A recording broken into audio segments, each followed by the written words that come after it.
Hello மக்களே! உங்களுக்கு எகிப்துன்னு சொன்னா என்னங்க ஞாபகம் வரும்? மம்மீஸ் தானே!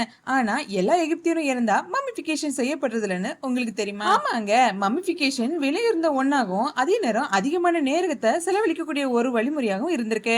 அதனால சமுதாயத்துல உயர்ந்த நிலையில இருக்கிறவங்க மட்டும் தான் இதனை செயல்படுத்த முடிஞ்சிருக்கு. சமுதாயத்துல தாழ்ந்த நிலையில இருக்கக்கூடிய மக்கள் இறந்தாங்க அப்படின்னா, பெரும்பாலானோர் பாலைவன பகுதியில எளிய முறையில குழிகள்ல புதைக்கப்பட்டிருக்காங்க. மேலும் எகிப்தியர்கள் இறந்த பின்னான வாழ்க்கையில நம்பிக்கை கொண்டவர்களாக இருந்திருக்காங்க.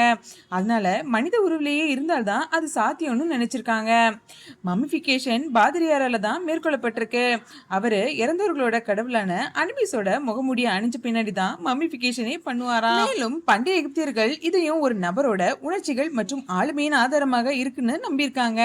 அதனால மம்மிஃபிகேஷன் செய்யும் போது இதயத்தை அகற்றிடுவாங்களாம். இந்த வீடியோவை லைக் பண்ணுங்க, ஷேர் பண்ணுங்க. மேலும் இது மாதிரியான சுவாரஸ்யமான தகவல்களுக்கு நம்ம யூடியூப் சேனலுக்கு சப்ஸ்கிரைப் பண்ணுங்க.